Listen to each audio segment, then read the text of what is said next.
Okay, I think we'll go live now, and we should be in good condition. Let's see if this thing is catching up with reality now. It says we have an excellent connection. Very good. It's 6:45, time to start. And I'm Dave Casler, amateur radio call sign KE0OG, and I would like to welcome you to this Thursday evening live stream. I appreciate your patience last week with Loretta and me. We were on our way home from Dayton, and we were quite, to put it quite simply, exhausted. The motorhome, we bought a used motorhome and made the trip this year. The motorhome is much noisier than the truck and trailer combination that we were using before. We had, I think the motorhome worked pretty well. I've got to do some investigation. There's some drains odor in there sometimes, and I can't figure out where it's coming from. And so we'll do a more thorough thing like that. The motorhome we have is just 29 feet long, which is shorter than a lot of trailers. Our previous trailer was 25 feet, so we add 4 feet and we get a motor to go with it. And it seems to work out just well for us. The motorhome itself behaved very well. Of course, the big event was the trip to Dayton. We went to Dayton. We had a grand time there. My wife got to see an art museum. She went to the let's see what this is here. The DAI, Dayton Art Institute, and took a look at the stuff that was there. And of course, they changed the exhibits from time to time. And the last time that we were in Dayton was actually 3 years ago in 2019, because the Dayton Hamvention was canceled in 2020 and 2021. So this is our first time back. We're 3 years older, and we can feel that 3-year difference for sure in terms of the travel and all that sort of thing like that. Next year, if we do the motorhome, I think we will take an extra day to get there, just so we can do a little bit less traveling every day. And we had a number of interesting things happen on the way, and I'll go into those as we get further into the operation. By the way, well, let's see, I went flying this morning. I did solo. I've got my little piece of t-shirt shirt tail to prove it, that I did, where is it here? First solo. And so that was quite nice. And I met with my instructor today after, 2 weeks not doing anything. And we went over a few things, landing and stuff like that. And so the next time that I go up to fly, I'll be flying by myself, starting to work on the maneuvers that I'll need to perform for the check ride.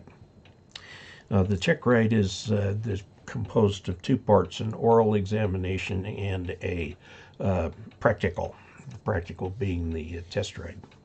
So we'll see how that goes. It's been an interesting time in the Union. We were as tuned into what was going on in the nation as everybody else.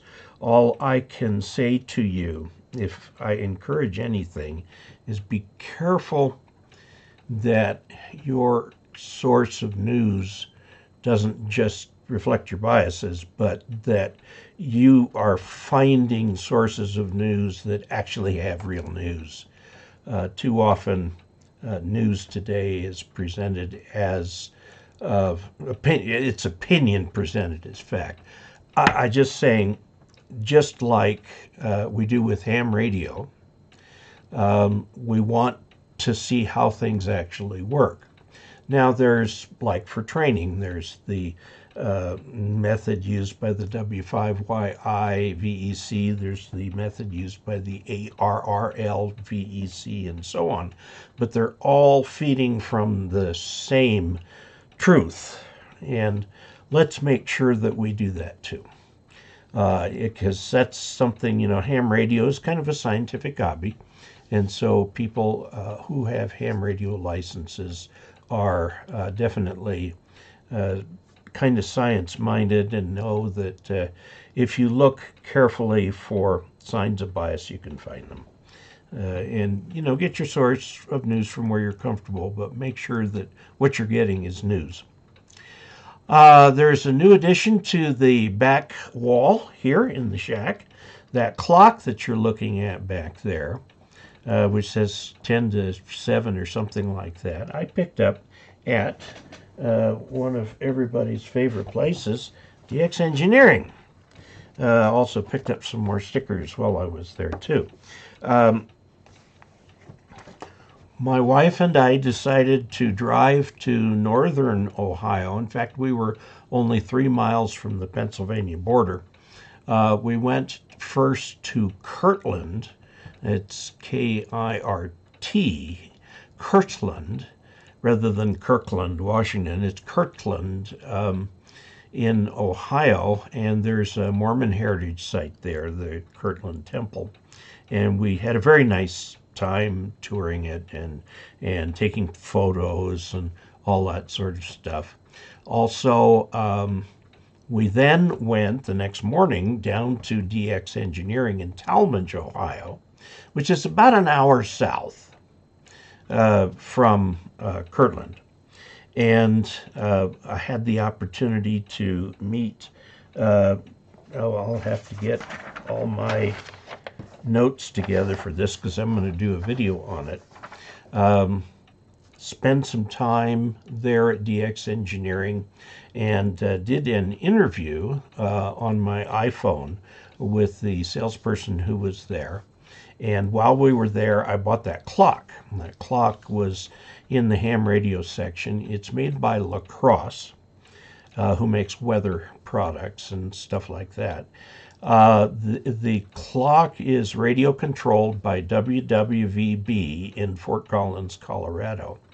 And shortly after I got it, I put the batteries into it and watched the thing search for the right time, and it found the signal and set itself to the correct time. So hopefully, during the daytime it doesn't always work, but we're not that far away from Fort Collins for a 60 kilohertz signal that it can be heard here and keep that clock within literally part of a second of the correct time. So that's now a new master clock for the house.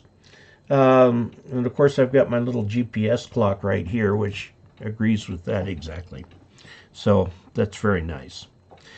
Also, remember I was complaining in a previous live stream, I think maybe the last one I did, was saying that, I'm trying to get this parachute from Magnum Parachutes. I ordered it and paid for it in November, and I have been told that it was coming in the, quote, next shipment, and I was wondering if anybody near DeLand, Florida, could just wander by there and see what they could find out. Well, I got a letter from Robert Cox, and he is KD4LOK in DeLand, Florida. And I want to tell Robert, and I will write him an individual letter to do this. Thank you. He stopped by the place, asked what was going on, found out that it is indeed an ongoing business. They gave me some phone numbers to call and things like that. So I just want to say how much I appreciate that for doing that for me. This is the power of the Augies. We cover the earth. So thank you very much for that. One of the people that we ran into at the campsite right across from us was KE0OG. His name is Roman, and I'm not going to try to pronounce his last name. He's a retired family practice physician, and we took him with us to Dayton every day and brought him back, and he was better at finding where my wife parked than I was. And it was just wonderful to talk with him and have a nice conversation. Very, very, very articulate, very bright person from Minneapolis. So that's KE0RIZ. And one of the things, if he's listening, I don't know, is I have his hat. It's in this pile somewhere. My room is a disaster area. I've been going over videos that I need to do, and I'm way behind, as I'll tell you shortly. But Roman is just one very cool guy, and we were very fortunate to have camped opposite him. I guess quite a few Dayton attendees were in the facility at the time, and Roman was just literally across the driveway from us. And we had a very good time chatting with him. We were going to go out to dinner the last night. On Sunday, was it Sunday? No, it was Saturday. On Saturday, we were going to go out to dinner and got caught in this incredible thunderstorm. It's one of these thunderstorms where the sky turns black and the rain comes down and you can hardly see, and hail and lightning, and it was a major Midwestern thunderstorm. And my wife was driving at the time. We had a heck of a time. We were going to go out to dinner, but it was raining so hard that we just both retreated into our campsites. I had a chance to go over and say hello to him after the storm went by, but we'll have to catch dinner next time we are at Dayton. Let's see, Dayton. Lots of things going on with Dayton. I've got quite a bit of stuff piled up here. First of all, let's see who's here and say hello. Okay, we've got Optical Man Jeff, KE0KRO, says hello to everybody. He's in Sioux Falls, South Dakota, 74 degrees. Eric D points out it's 90 plus in Palm Springs. And I would say it's dry heat, but it's not really. It's the low desert. And the low desert in California is much more humid because there's much more agriculture and more population in the low desert. Palm Springs is not that far above sea level. Palm Springs is a beautiful area. A lot of people have moved into that area in a variety of towns, usually built on a desert theme. That is definitely the desert. Palm Springs Airport has a World War II aviation museum that is just outstanding. I had the opportunity to go see it and talk with some of the curators, and what do they call them that are showing people around? Oh, anyway, tour guides, whatever, about the different stuff, and even did a short video, I think, where I showed some of the radio equipment of that. That was a long time ago. Okay, so Mike Oswald is in Kirkland, Washington, AA7MO. We have thunder and little quick rain showers this evening. That's good. I'm glad to see you guys are getting rain up there. If you could push a little of that south, it'd be good for the folks in California who are having a real problem. Chuck Schreiber is N5 KVO in hot South Texas, currently 89. And I'll bet you've got humidity to match. When we were at Dayton, the first day there was very hot and muggy. And then a cold front came through. And a lot of the humidity went away, and the temperature went down quite a bit into the low 70s, and it was extremely pleasant. on Sunday. So Dayton is held Friday, Saturday, and half a Sunday from 9 to 1. Otherwise, it's from, I think, 9 to 5 every day. A lot of people gather there. The place was plenty crowded.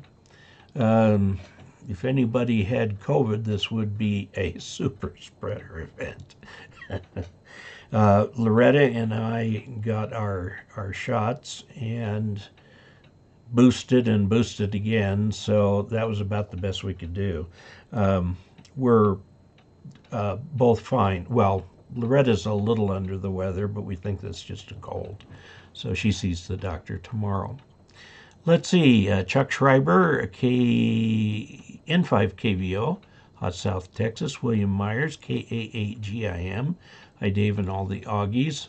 Mike Oswald is saying hi to Bill. William Myers is saying hi to Mike.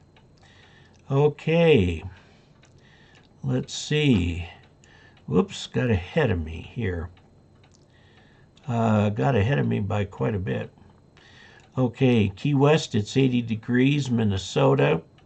Anthony Becerra says, hi, Kevin Broadstock. What would happen if you were to set up 3 DX commanders in a line, making the first one with longer elements and the third one with shorter elements? Would it act like a 3-element Yagi in that direction? The answer is kind of yes. Normally, when you do vertical phasing or do phasing of vertical antennas, instead of trying for a Yagi type arrangement, you do what's called phasing. And you keep the antennas a certain amount apart. And as you know, the waveform goes through the coax at the speed of light in the coax. So if you want to have this antenna fed 90 degrees out of phase with this antenna, that's easy.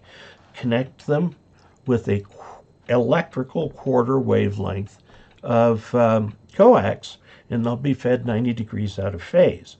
And you can do all sorts of things with vertical antennas in various positions. And some people even do this with switches or relays, little coax relays.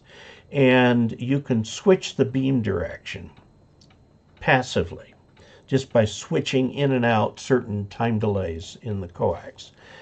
This form of beam forming has been around for a very long time, but now if you notice, modern radars like the ones you see on TV with the Ukraine war have got a flat face on it. That's because they have antennas that are many little antennas, and when you collect all of them together like that, it's called a phased array. And that's exactly what happens for that radar to sweep across. It changes the phasing of all the antennas, so it'll beam out this way, or it'll beam out this way, and so on. So that's what would happen. Certainly, if you did what you were talking about there, you would get some directionality. I think you would do a little better with the phasing, considering that a Yagi is generally has spacing much closer than a quarter wavelength or something like that. Magic Man Ferran says, hi, Dave and Augies. John Mills, hi. EA8 land. Okay, that's Spain. KC1NZO says, hello. Eric D, good evening. Living Adam Man, greetings, Augies worldwide. Steve Simpson, all good on my end. However, NHL hockey is taking precedence this evening. I can understand. And this is recorded, and you can watch it later. KF6FE, Greer, South Carolina, from David. Eric D says, I have a 1962 GM PD 4106 that was an ex-Greyhound bus converted into an RV with 6V92 two-stroke Detroit diesel. Wow, that's a powerhouse. A good evening, everybody, from Stephen, WW5V. Jeff Harris, howdy from KB8NOU in Elkins, West Virginia. Russell says, congrats on the solo. Thank you.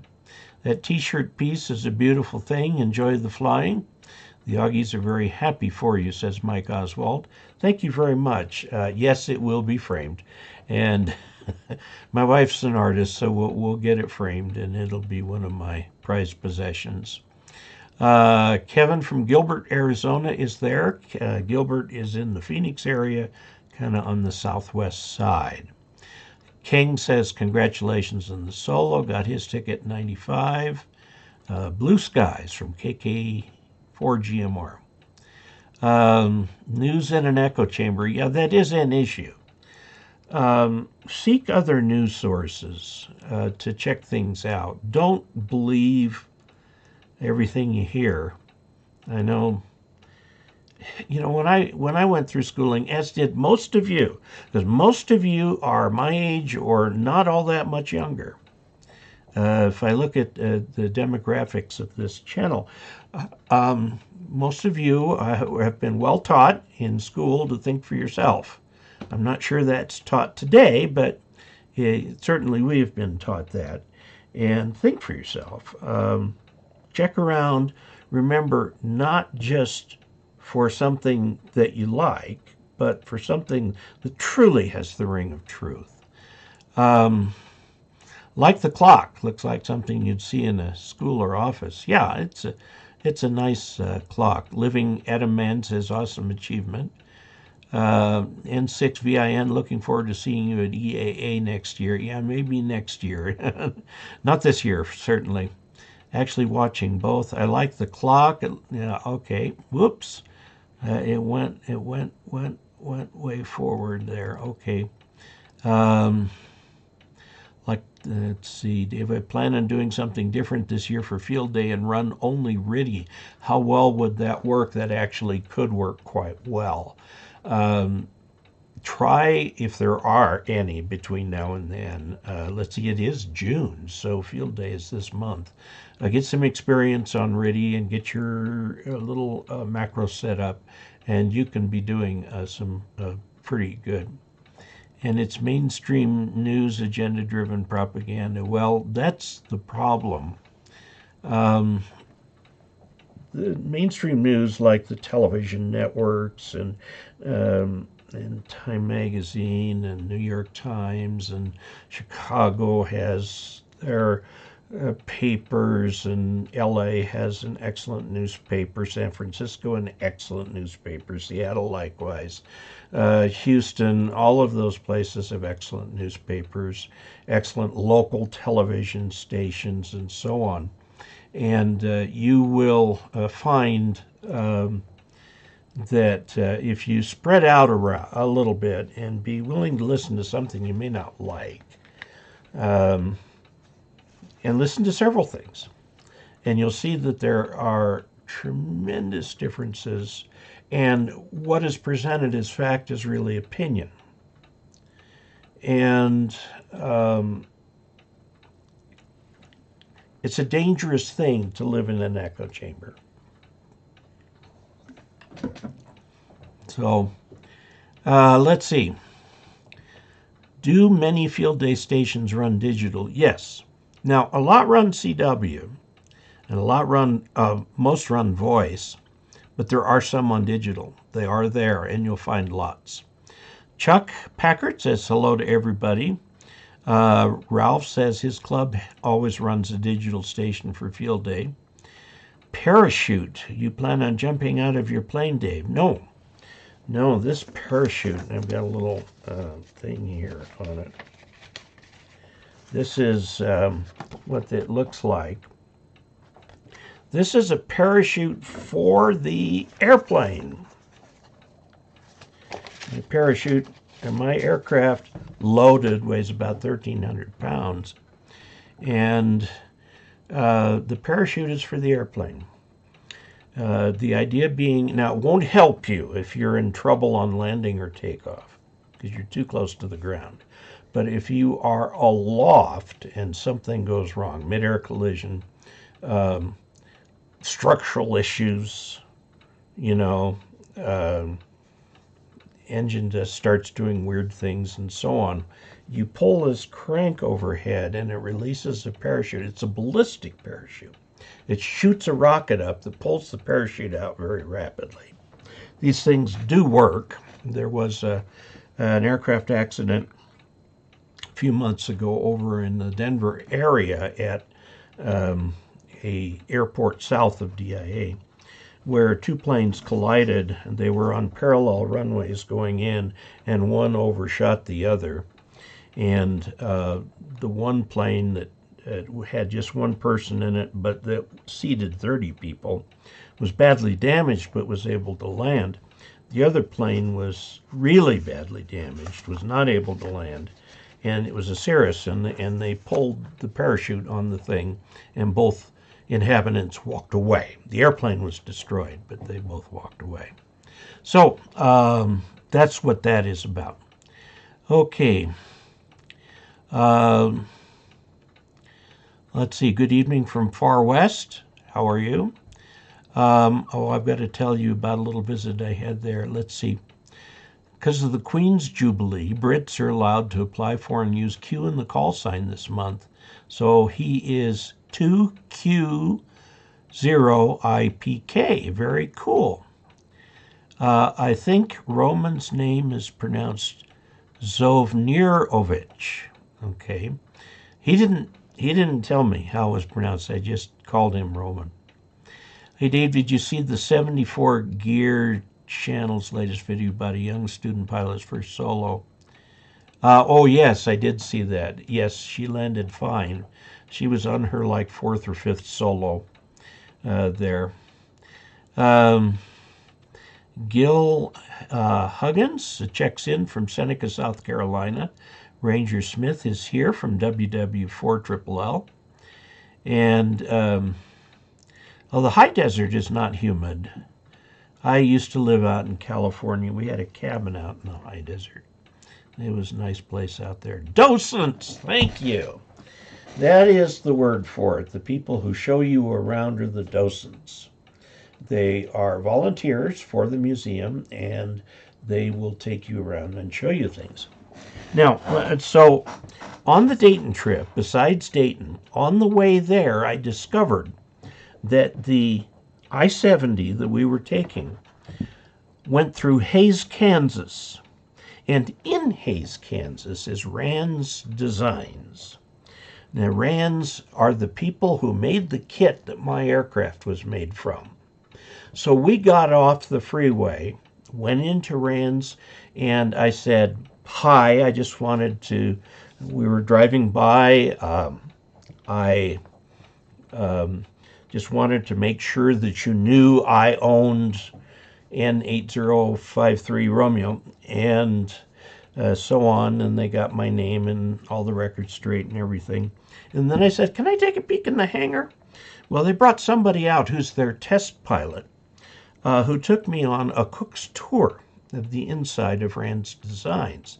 Now, I was not allowed to take any photographs until we got to the place where they were doing final assembly on a couple airplanes, and I could take pictures there.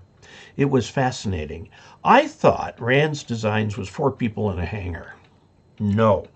This is a major business with about 50 employees that I saw working their way with sophisticated equipment, making all kinds of stuff, professional paint booths, professional everything, numerically controlled mills and stuff like that that was cutting and shaping the metal and so on. They are 18 months behind on kit orders and 4 years behind on selling completed aircraft. So they've got a huge backlog, and everybody in there was working flat out. And it was just truly amazing place. But I did get to visit and see, you know, the home of where my airplane came from. And it was very nice, very nice. So I got just some pictures of the completed aircraft. I might make a short video about it in one of the Sky videos. Speaking of videos, let's see now here. 74 North Central Tennessee. During those thunderstorms in the Midwest, the city lights of major cities are not visible from 4 or 5 miles. 35 watt, 50 watt are needed to communicate during the storm nets. Wow. Yeah, I can believe it. We got caught in another couple storms.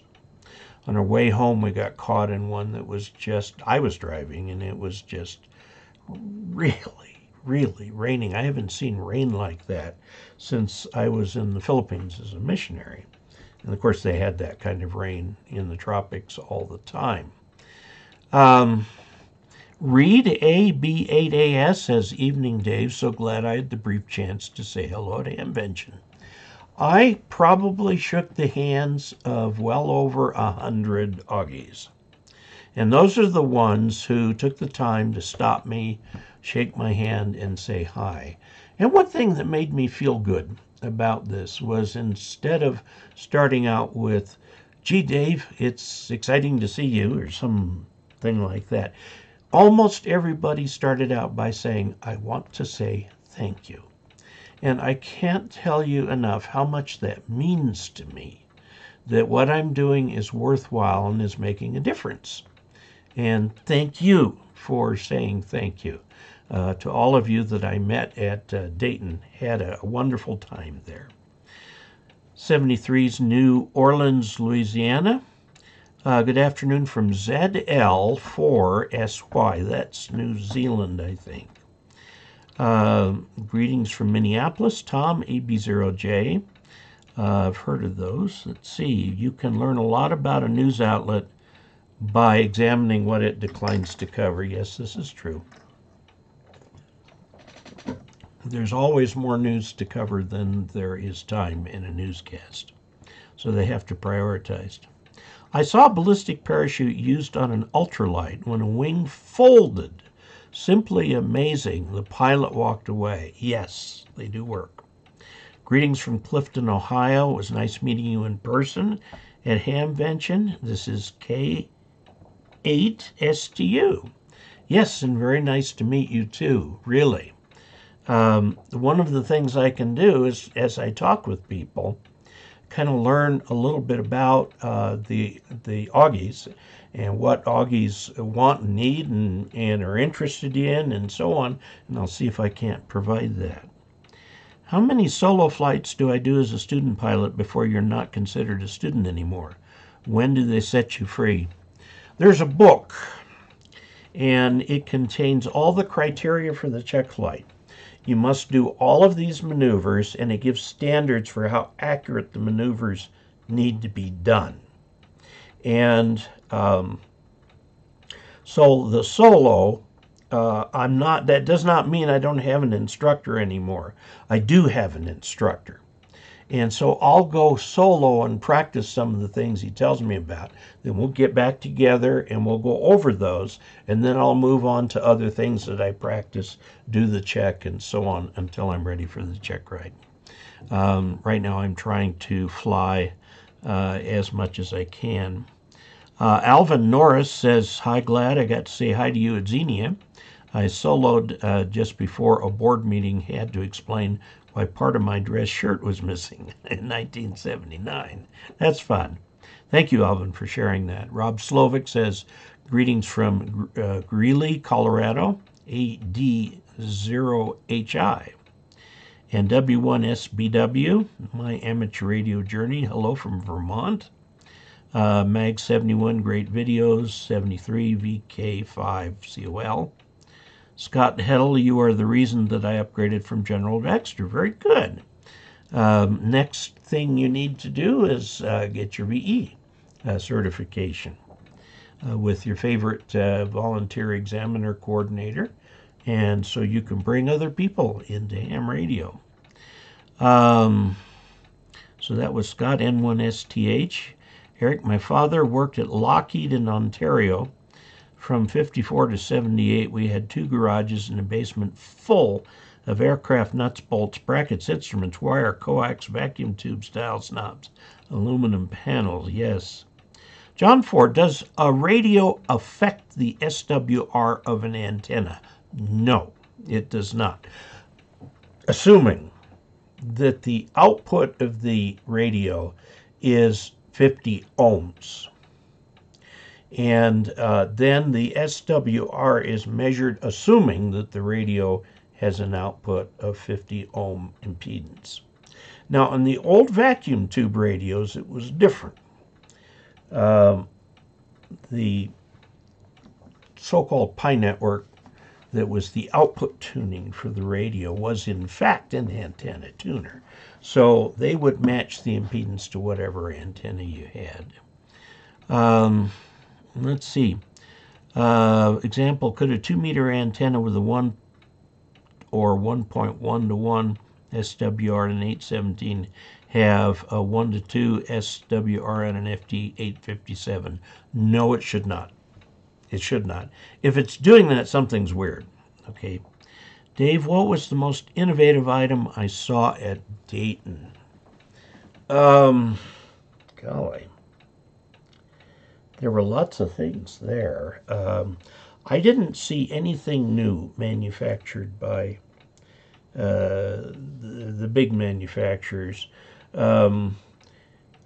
Interestingly, Yaesu was staffed by Americans. They didn't have, they may have had, but I didn't meet any of the Japanese managers wearing business suits to Dayton. It was all Americans who spoke English as a native language, and so their booth was jammed. Whereas I said in the one in 2019, there weren't that many people who stopped by because there were communications difficulties. It was very difficult to talk to the people staffing the booth. This time it worked really well. ICOM was there in force. I didn't have as much of a chance to talk to Ray. Is it Ray? I'm forgetting his name. Let's see. There was also, of course, Flex Radio, Elecraft. Tentec was there with a little bit more than they had last time. They had a couple different radios shown. Apparently somebody owns the name and is trying to resurrect the company, which is a little hard because they make bulletproof radios, but they've moved out of Tennessee. I think, I'm not sure. Maybe somebody knows more about this and can tell me. There's an outfit in Boulder, Colorado, that has taken over Alpha Amplifiers. I think they may have also taken Tentec. Try and build these brands back up. Oh, some of the things I came up with.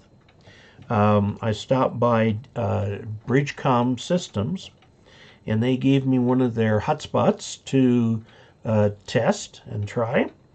I went by Vibroplex and purchased, I've been wanting to do this for a long time, I've never had one of these before, purchased one of the, quote, original Vibroplex designs. It's supposed to be the original. And brought it home with me, so that's going to be a project and definitely a video about how that works. Okay. The most innovative item I saw at Dayton, oh golly. I know that the ARRL is trying very hard to move into the YouTube era. They've also completely updated their website, which is driving me insane because I can't seem to get it to let me update my password. And, you know, with the new website, everybody has to kind of re-register, and that'll be a real problem. I was just wanting to renew my membership. And a lot of people, if you're going to renew, they take you to a little spot outside the website where you can renew easily without having to go deep into the website. But this thing stuck up a password thing in front of me, and my old password didn't work anymore. So I tried to register in the new website, but it said KE0OG is already in use. By the way, I picked up this water bottle at a Camping World place. We stopped by one of them just to see what they had. So I saw that and I instantly said beryllium water. And I know that beryllium can be quite poisonous, so I figured it was okay. Is Dayton where the Hamvention was? It was actually in Xenia, a town next to Dayton, at the Greene County Fairgrounds, which worked out real well. Most innovative item. I didn't see anything that was dramatically new. That's the thing. I was looking for it. Is Dayton where the Hamvention was? The Dayton Hamvention used to be in Dayton at the Hera Arena. The Hera Arena ran into financial difficulties and closed. And so that's why they moved to the Greene County Fairgrounds. And then a tornado came through and destroyed the Hera Arena. So it's going to be raised, not up, but down. Let's see. Scott Johnston says, great to talk to you at ARRL at the Hamvention. I was there on Friday and Saturday from 2 to 3 for a meet and greet, and met and greeted a lot of meet and greet. Met, greeted. Why isn't it meet and greet? Met and get. English is a funny language. We talked about renovating a butternut antenna. Got to tour the DC Temple on Saturday. Also toured it when I was 11 when it first opened. They're doing that. Like I said, we went up to Kirtland, Ohio, and the Community of Christ owns the temple now. But they have very, very, very good tours, and I took lots of pictures. Something you normally don't do in a temple. But it was very interesting. Kevin Lehigh says, by the way, I used videos of Dave's to get my SDR Play radio to work. Dave's videos made this installation much easier than I expected. Thank you. Lance said, nice job. I enjoy watching and learning from your live streams as well as all your other presentations. Thanks. Ray Novak, thank you. It was Ray. Novak makes electronics for model aircraft. Ray Novak in this case works for ICOM. He is, I think he's responsible for marketing for more than ham radio, because if you look at, and let's look at that on the screen.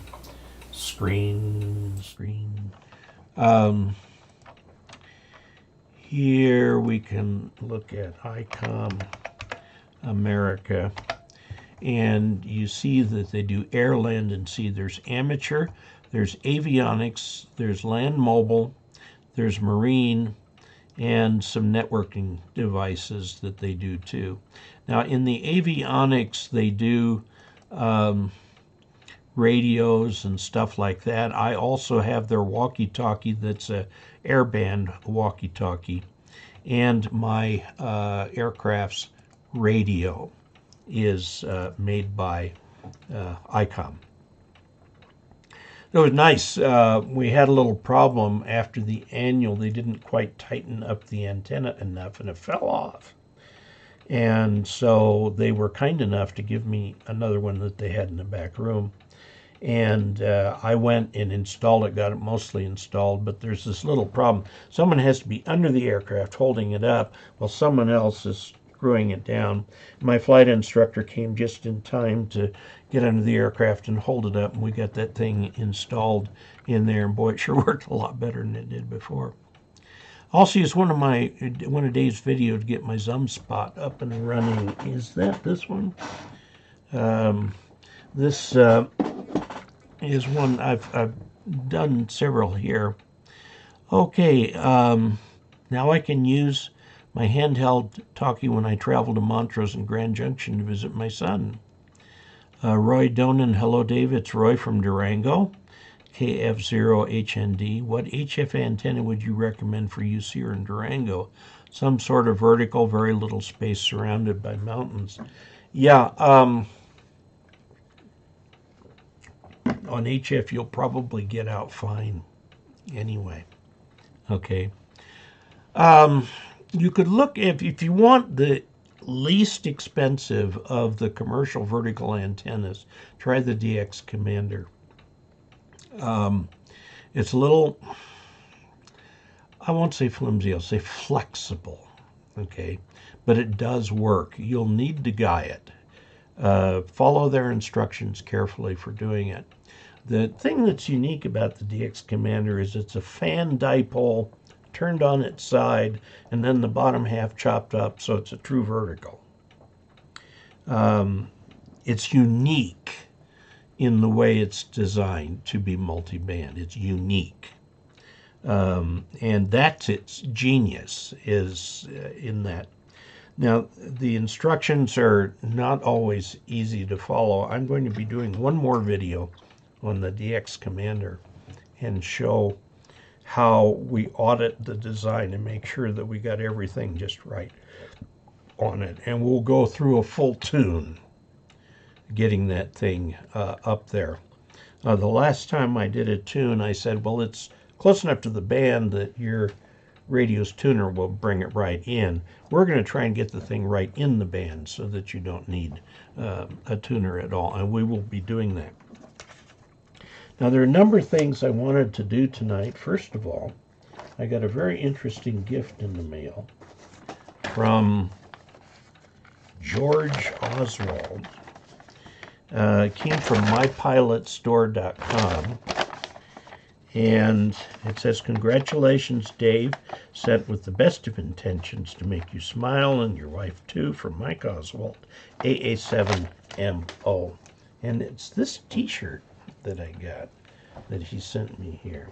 This is so cool. It's like a pilot's uniform. It even has the little epaulets up on the top here printed on there. That is just neat. Thank you very much. Thank you very much for that. And I will send him also a written thank you note. Now, another thing that we need to look at. Let's see, this is my Ask Dave for July. And in it, I talk a little bit about some of the novices we still have around. And let's see. Okay, this is the giveaway for this month, Fifi SDR. It's a little SDR radio. It's one of the early ones. It works very well. I made quite a number of videos using this, and not very many people entered.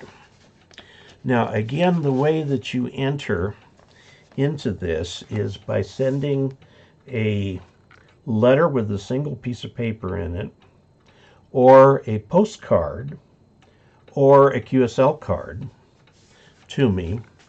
And all I need from you is your name, call sign, and a mailing address, and a phone number in case I have trouble with the mailing address.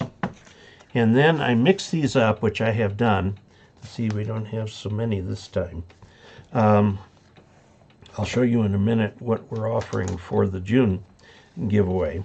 But let me just go kind of in the middle here. I've mixed these all up. And I'm going to take, let's see if I can get one here. Okay. James Totten, WA8HUB of Kettering, Ohio, is the winner of the May 2022 giveaway. Now, all the rest of these go in the shred pile. I don't keep any records, so there's no privacy implications. And James will get his card back in the mail when I send this to him, hopefully tomorrow. Now, let's take a look. First of all, congratulations, James. This is the giveaway for June. This actually was something I won at a raffle at Quartz Fest, but I don't have a need for it. This is, it looks like a power strip. What it actually is, RFI filter. It's an MFJ AC line RFI filter. It's model MFJ 1164B. And this will take up to 1800 watts through it. In other words, full 15 amps. It says provides effective RFI protection, inductive isolation of differential and common mode RFI signals, ultra-fast MOV protection, and capacitive decoupling. Now, there is on this, that ground plug right there, and then there is on this a ground connector. This goes to your ham radio ground, okay? And it is actually, there's inductive isolation between the two, okay, to keep any RFI that's coming over the power lines, might be from your, your heater motor or something like that. Try and reduce that. Now, I don't have an issue with that here in my home, so I'm thinking, I've already reviewed this. I already did a video on it. So this is going to be the giveaway for June. So keep those cards and letters coming. I do open every envelope because sometimes the envelopes actually contain a letter that's a query, a question, something like that. And I wanted to kind of maybe change a little point of emphasis. If you really want my attention for a question that you have, send me a good old-fashioned letter to Dave Casler, KE0OG, P.O. Box 99, Ridgeway, Colorado, 81432. Now, the guy who won today actually used a real, live, genuine U.S. Postal Service postcard. And you can get these. They're cheaper than sending regular mail. And again, all that I need is, if you would, please state which giveaway it is. In this case, May 2022 is the giveaway that he gets. And he's going to get that little thing, and I'm going to see if I can find the instructions that go with it. Okay, so there we are. Now, one thing I want to tell you that I got from everybody at Dayton, all the manufacturers, vendors, stores, and so on. If you want something that is not in stock, namely an ICOM 7300, that seems to be the big one, order it. Order it. Because what they do is when they do get stock, they don't actually go into stock because they all go right out the door as fast as they get them. So go ahead and go to DX Engineering or HRO or Gigaparts or whatever your favorite ham radio store is, and put that item on order. You'll probably have to pay a deposit or maybe even pay in full for the thing. But then when you're now in the queue to get one, okay? Because for some of these things, we live in an age of shortages. I think a lot of people don't quite grasp that the time when you could get on the internet and order something up and have it at your door 3 days later, those days are in the past. And it may be a while, I think years, before we can finally get back to where the supply chain is full. The supply chain is really struggling with the effects of the pandemic and the super COVID crackdown in China, their sort of zero tolerance crackdown where they'll shut down literally an entire city. You can't go out on the streets or anything. Well, what does that do to the shipping? Because a lot of these industrial cities, China is the world's factory. And when they shut down, the supply chain empties out. So, anyway. Okay, let's see. Just got an email that said the ICOM 7300 that I ordered April 4th is to be delivered tomorrow, 88 IQ. Cool. Very good for you. Always watching. Thanks for all you share. Okay. Good morning here from Singapore. Hello. How are you? It's, let's see, you're about 12 hours different from us. So it's 1900 here. So take 12 off of that, and you've got 7 in the morning, something, give or take a few hours there. Welcome. Welcome. Nice to have you here. Smoking Ape says hello. How you doing? Smoking Ape and I are going to get together soon and do a cross-channel kind of interview thing. He's up and coming in the ham radio video world, and I'd like to give him a hand and kind of introduce him to everybody here. I'll say, so Lim is from Singapore. I think there's a new digital contest on this weekend run by the ARRL. That ICOM SHF radio is pretty innovative. Yeah, there's some fun things that they're doing. N4SJL here. I grew up in Findlay, Ohio. It's my first time catching your broadcast. Great information. Thank you. Nice to meet you, John. How are you? Glenn Martin, I had the same problem with the ARRL. Give them a call. N0QFT. David Samsell, greetings from Pennsylvania, AC3HT. And Optical Man Jeff, thank you again for putting money into the channel funds via the chat revenue. If you want to participate in the chat revenue, go down to the bottom where you might type in a comment, and underneath that you'll see some stuff there. There's one that's got a $sign on it, and if you click on that, it allows you to do a super chat. And in a super chat, you can throw a couple bucks in just using your credit card, and that will come over to me. Of course, YouTube takes its piece, but comes over to me to go into channel funds. I used a lot of channel funds to go to Dayton, as you can imagine. That trip was paid for by channel funds. Thank you very much. So I want to return the favor by doing 2 or 3 videos on Dayton. Let me tell you what I have been working on here. My lists. And I got to do them on the typewriter, because that way I can only type so fast, so it forces me to think. Kits to build and review. I've got the Amico transmitter here. At Dayton, I saw, oh, doggone, what's his name from QRP Labs? He was there. I told him that I'd blown up my little QCX Mini. He just handed me another kit. He sent it to me. And then I said, I've heard about your new QDX. So I bought one of those from him, which gives me 2 of them. Because an Augie sent me a version 1, and the one I brought home from Dayton was a version 3. So I've got those kits to build. Also, there is an end-fed dipole, end-fed half-wave dipole from the ARRL that I've had here for a month or 2.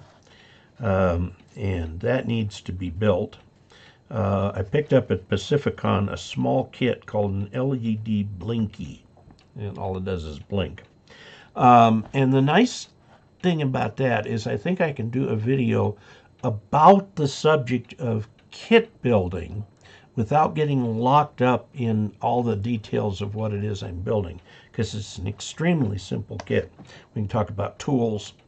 We can talk about how to put things together, how to read the schematics, how to read the directions, and so on. Also, I got the magnet wire. I want to build the 4020 trap and see if we can't create from scratch an Augie special 2-band dipole.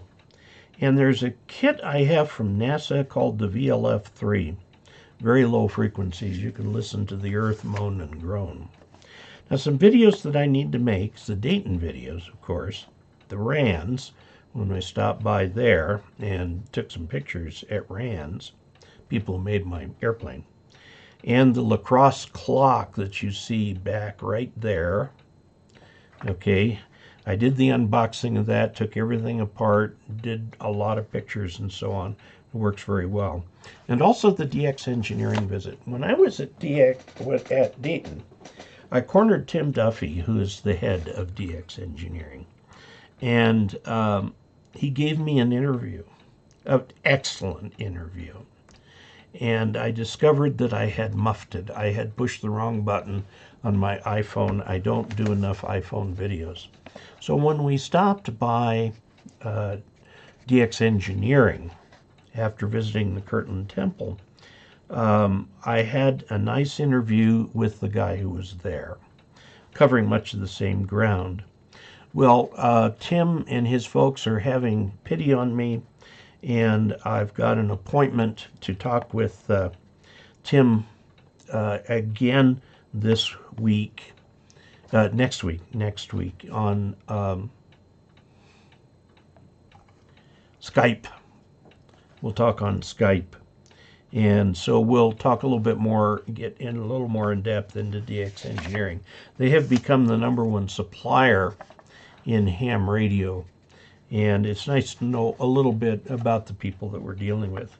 I also have a bunch of products to test. I'm not done with the DX Commander. We're going to do that.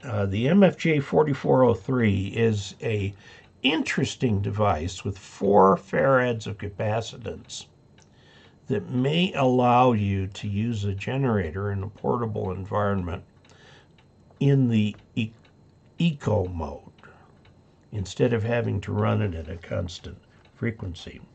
I also purchased a Vibraplex at Dayton, and we will go through the unboxing and the discovery of how to make it work together.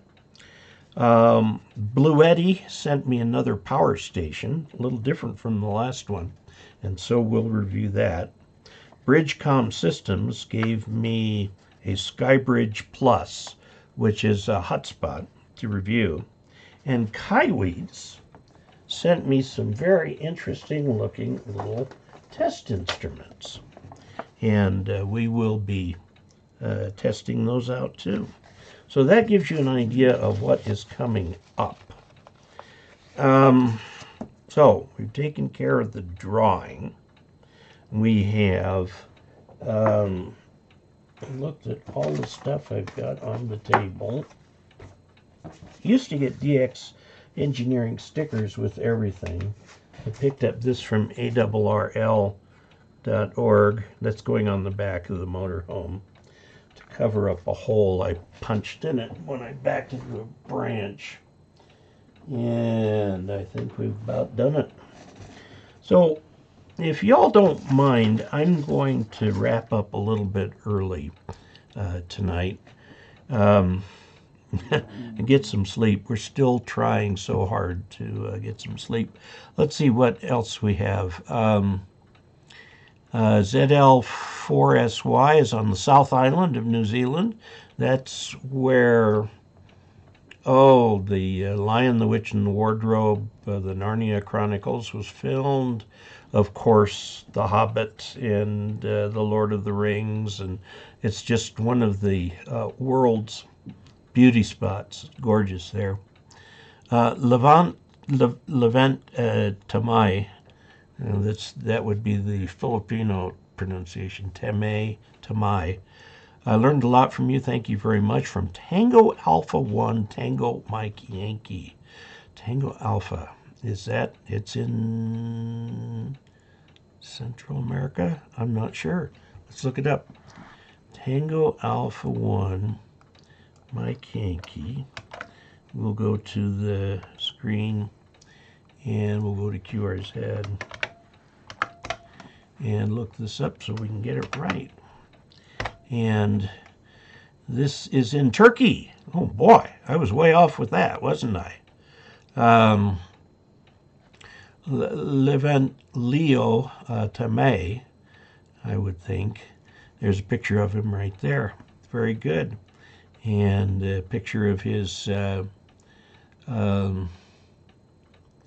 dense residential areas where he lives, and he's running QRP Labs QCX Mini for 20 and 40. And they're 5 watts each approximately. So he shows his antenna and stuff like that. Well, thank you for stopping by. And let's see, he's got a nickname that he uses. Leo. All right. Leo, very nice to meet you. Thank you for being here with us. Okay. New digital mode RRL contest this weekend. No RIDI, that's next year. We are sovereign. You're borderline on being out of line. So please back off. The next step is to actually eliminate your access. I'm sorry, but that is out of line. Optical Man Jeff purchased an ICOM IC5100 AD. Now I have to find a place in the car to mount it. It has a separate control head. Yes, it does. It's pretty big, too. I have a 5100. I need to put that on my list of things to review. Brad Rich loaned me one, and I ended up buying it from him. Let's see. Phil, KE0OG, says, hello, Dave from Kalamazoo. Hans. Yes, QRP Labs is Hans. Hans, absolutely. He's a real gentleman. He lives in Turkey. He's British, but he lives in Turkey with his wife, who I think is Turkish, and he runs QRP Labs from Turkey, which is why he can provide these kits at such a crazy low price. And, you know, he probably could charge more and still be quite competitive, but he chooses to keep them very inexpensive. Ted Clapham, I'm going to disagree with you. COVID is a major cause of the supply chain problem because it has shut down cities in China and also shut down a lot of businesses in the United States. We learned in the COVID crisis that this idea that there are non-essential businesses is a fallacy. Every business, even somebody's little lemonade stand, is essential to somebody. And so if you shut down so-called non-essential stuff, you'll find that it'll come back to bite you. Years ago, I was working with, as a contractor with an Air Force project. And after 9/11, they shut the gates. They only allowed military people in. And it took them less than a day to recognize they needed their contractors or their mission wouldn't be performed. And so they had to open up the gates and let the contractors in. You can say that only mission essential personnel, but the fact is, if somebody's on the payroll, they're on the payroll for a reason. And we discovered with this, the way we dealt with COVID caused a lot of businesses to shut down and really had a lasting impact on the economy. Now, why are fuel prices going up? They are up. I mean, there's no denying that. They're terrible. I paid $4.50 a gallon for gasoline to Dayton and back. I mean, good grief. It wasn't that long ago. It was actually slightly under $2 a gallon here in Montrose. Why are the fuel prices up? One, supply and demand. There is more demand, but the shipping, I mean, we can't invent trucks overnight that need gasoline, so that's not what's going on. The fuel prices are set by the oil companies, not by the government. There is still in existence a government agency. When Richard Nixon set up price controls, which was one of the stupidest things ever done in this country, because when you put price controls into capitalism, the two are just doing this. But they have gradually, incrementally increased what is allowed for gasoline to where it's way over what is now, the 2 or 3 people still in that office. So there is a lot of demand. A lot of people are traveling. Just look at what's happening with the airlines. The airlines have got their heads up, where, as far as the way they're managing things, and jet fuel is suddenly very expensive. It wasn't during the pandemic because nobody was flying. I've noticed I had to pay $6.50 a gallon today to refill my airplane. Fortunately, it only takes 18 gallons max. It's very fuel efficient.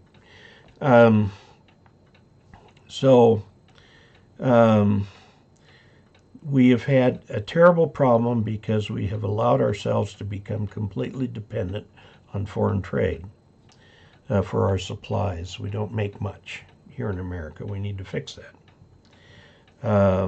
The Chinese, the problem that we're having there is twofold. One, they're struggling with COVID still.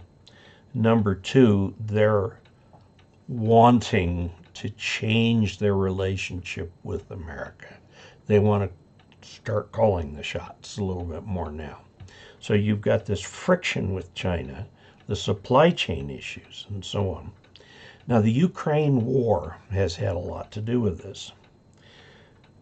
In order to financially punish Russia, there have been all these sanctions made where people are no longer buying things from Russia,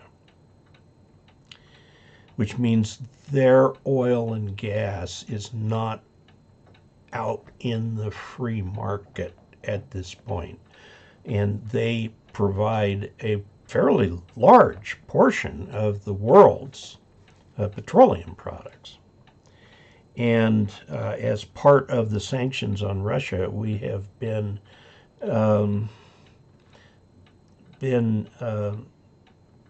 doing things where we're kind of stabbing our own hand with a fork, hoping that the Russians will say, ouch. And so that's pushing fuel prices up. It doesn't take much. There is enough fuel for everybody. But they're having to do some strange and maybe unnatural things to get enough fuel.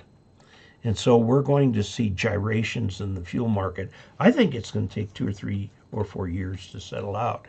And if this Ukraine war, heaven forbid, the first Soviet soldier puts 1 foot into Poland, which is a NATO country, and suddenly we're at war with Russia. By the way, that rule in NATO that attack on one is an attack against all has only been exercised once. And guess who the country was that was under attack? The United States on 9/11. That was the last time and the only time that rule was invoked. Anyway, that gives you a little bit about the idea of things here. This climate change emergency is it's real. Again, what I said earlier in the program, diversify your sources of news. Don't just go to a station where the guy is saying what you want to hear. Okay? There are a lot of politicians who stay in office by saying what they think you want to hear. And you've got to use the noggin here and go, is this guy trying to blow air up my you-know-what? Or is this based on fact? And do a little bit of your own research on reputable sources such as Wikipedia, Encyclopedia Britannica, places like that, and get good information. And,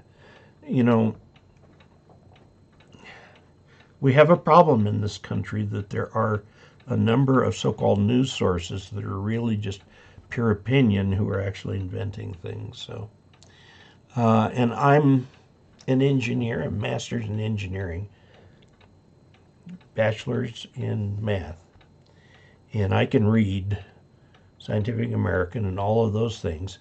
And having worked for the government most of my life as a contractor, my BS filter is very finely tuned. And I can tell when somebody is spouting BS or nonsense. I can see it from a mile away. And my BS filter is going off crazy right now. Hans Summers, yes, Hans. Hans, if you're listening, hello, thank you for all that you do. Please do a video on the FT70D and C4FM. I need to get one. Maybe I ought to buy a Yaesu handheld or something and give it a try. I'm going to buy it with channel funds. My health is pretty good. I mean, I'm 70, so not everything's perfect, but I'm doing pretty good. And Ted is VE6AMR. Hello, Ted. Guy Ingram, it was nice to meet you at Hamvention. I am the ham of 4 years from Ohio. AB, do you have AC running there? Yes, I do. It's a split unit, so it's actually very quiet, but it is running. 73's from Mike. He needs to start cooking dinner. Go get some rest. Yes, I need to sleep. Wow, TA1 is turkey. Thank you. John Boret. I would pronounce it Beret. I'm looking at the picture. Has added $5 to the chat revenue without a message, but I'll just say thank you very much. Fair enough. Very kind of you, Ted. Thank you. Scott says, thank you again for explaining things so they're simple to understand. Took the amateur extra on 528 and scored 100%. Hey, way to go there. Alpha Delta 8, Juliet Bravo. That's a nice ring to it. Alpha Delta 8, Juliet Bravo. Just kind of almost poetic. That's neat. Glenn Martin says, thank you. Tim Phillips, good evening. A lot of people think prices for everything are too high. I like to look at ham stuff from the 50s and 60s, and prices of ham stuff was outrageous considering how little. Yes, the price of electronics actually continues to come down in real terms. And I can remember paying $3 a gallon for gas back in the 80s. I think the 80s, somewhere in there. I mean, it goes up and down. It goes up and down. I remember and the Carter inflation. Jimmy Carter is a great guy. He's done wonderful things. He's probably the best ex-president that we have. But as a president, he was a disappointment. He did not know how to tame inflation. And inflation got up over 10% a year. I remember I bought a house on the GI Bill paying 13% interest on that thing. And that was in 1980, just after I got out of the Air Force, right in the middle of the Carter inflation years. He doesn't get credit for a lot of the good that he's done, but he sure gets a lot of blame for the Carter inflation. Ronald Reagan basically turned to the Secretary of Treasury and said, kill inflation. He says, that's my policy, kill inflation, now go make it happen. And between the Fed and the Treasury Department, they dropped inflation dramatically. The amount of inflation that economists these days consider to be, quote, ideal is 2% per year. That puts enough money into the economy so that all the new people coming into the workforce can get paid. If it's less than 2% inflation, things start to get really weird at the financial level because deposits and so on suddenly are worth more than the loans and stuff like that. And the whole banking world just goes into a swirl. So about 2% is it. Now, obviously, we're way above that right now. Now, the Fed has only one tool to control the economy, just one, and that's setting interest rates. And that's And they have two goals. One, tame inflation. Two, full employment. And the problem with those goals is that they're contradictory and they have only one tool. And it makes it very difficult. They don't have the control. They're not a central bank as much as other countries' central banks are central banks. But if you'd say, well, the U.S. doesn't have a central bank. Yes, it does. It's the Fed. They're a bank. But it's the Treasury that issues currency. So the Treasury can make as much money as it wants, print as much money as it wants. All the Fed can do is raise interest rates. So it's actually the Treasury that controls the money supply. The Fed controls it indirectly because it makes money more expensive. And we're going to see interest rates go up quite a bit. And that's going to collapse the housing market, which is going to create chaos. What do you do? Okay, Russian oil and gas should never have been so important. Well, it is. It's like Chinese factories should never have been so important, but they are. So we are where we are. Okay. Media here in Canada is totally state-controlled. I'm not sure I would go that far because you're going to find different media outlets saying different things. So, amen, tell the truth, shame the devil now. Okay. Oh, Ted, let's not go into whether the United Nations is a good thing. Good grief.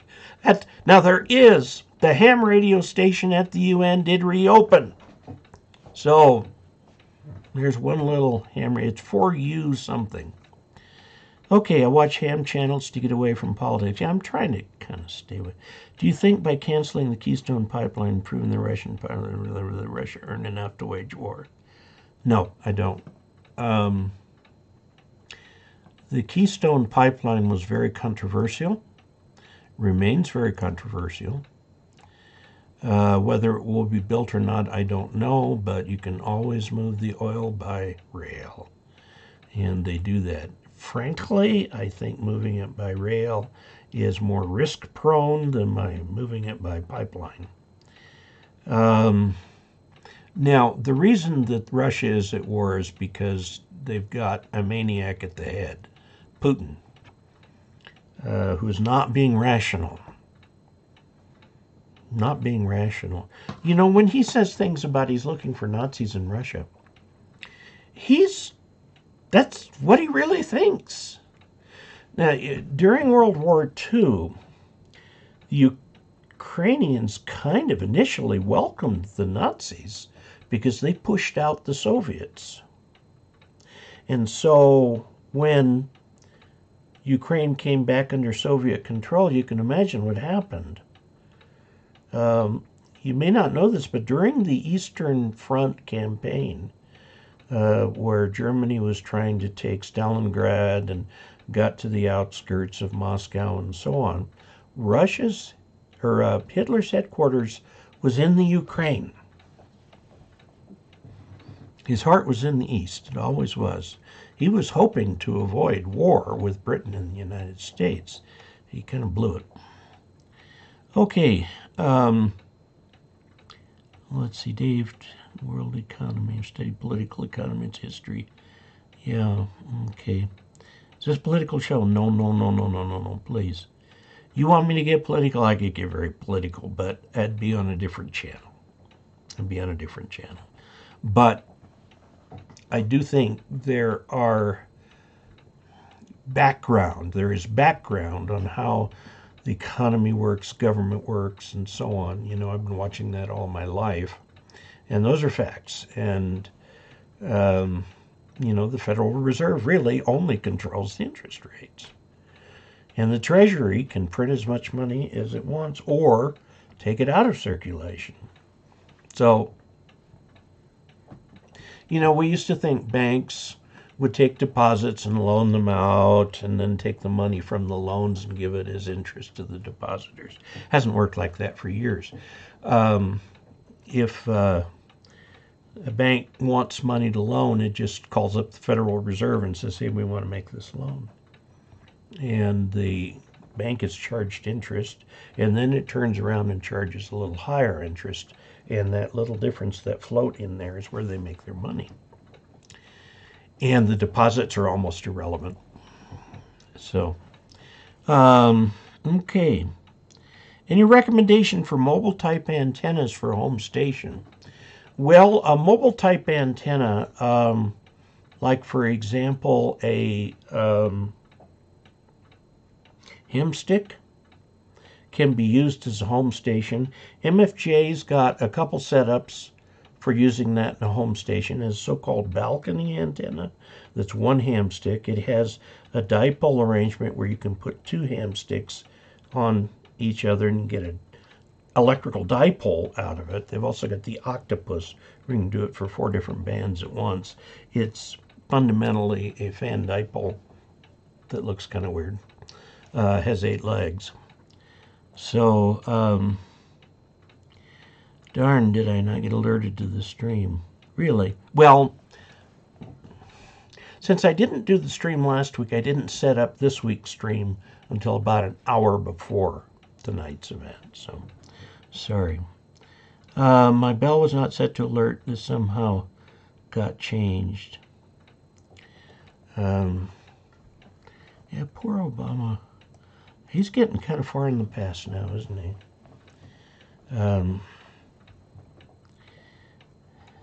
You know, because we've had Trump and we've got Biden now and so on, and much has changed in the world today. Lots of things have changed overseas. So I'm going to work on these videos. I'm going to get my assistant going again. And again, I say thank you to Mike Oswald, AA7MO, for this totally cool shirt, which I showed you earlier. This is a pilot t-shirt that you can wear. It's even got the epaulets on it. And thank you to Roman, KE0OG, who was a wonderful companion in the car to and from the Dayton site on Friday and Saturday. We had a very good time there. Let's see. Your extra class videos are really helping me study for my extra N4 IJB here. Well, Marconi and cheese, I like that. Good luck in your studying. Persist. That's what I'm trying in the air. I don't have a natural talent for it, but I'm persisting, and I've gotten to the point where I've soloed. So hopefully before too long, I'll actually have the license and can go up anytime I want and take a friend, you know. So 73 to everybody. It's been wonderful talking with you this evening. We did go the full length. And so I will say, let's meet again next week. Tell your friends about this so we can get the numbers up a little bit. If you are not a subscriber, please subscribe. If you'd like to know how to support this channel, go to dcasler.com/support. I'll tell you about Patreon and tips and recurring tips and things like that. And it all goes into the channel funds. And what I try to do with the channel funds is, you know, I can actually buy things for review now. I can go to Dayton. I can go to Pacificon. One of these days I'll make it down to Huntsville or Hamcation in Orlando. And this all makes it possible, and then I can bring you these things on the show here. So 73 to all. Catch you next week.